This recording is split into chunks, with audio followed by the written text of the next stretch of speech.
आपल्या सर्वांचे दैवत पांडुरंग परिवाराचे कुटुंब प्रमुख म्हणून ज्यांनी आयुष्यभर ह्या तालुक्यातल्या सर्वसामान्य माणसाची सेवा केली ते कर्मयोगी सुधाकरपंत परिचारक थोरले मालक यांच्या पूर्णाकृती पुतळ्याचा अनावरण समारंभ दिनांक 15 ऑक्टोबर 2025 बुधवार रोजी दुपारी 2 वाजता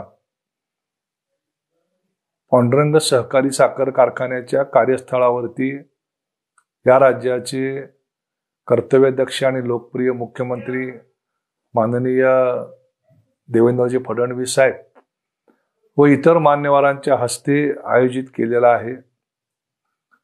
प्रत्येकाला मोठ्या मालकांना आदरांजली वाहण्यासाठी त्या ठिकाणी निमंत्रित करणं हे माझं कर्तव्य होतं, परंतु वेळेअभावी मी आपल्यापर्यंत प्रत्यक्ष भेटून किंवा निमंत्रण देऊन पोहोचू शकत नाही। परंतु आपण ह्या कार्यक्रमाला अगत्य उपस्थित राहावे अशी आमची सगळ्यांची आग्रहाची विनंती आहे। तेव्हा हेच आमंत्रण समजून आपण वेळेत वेळ काढून उपस्थित राहावं ही विनंती। धन्यवाद। नमस्कार।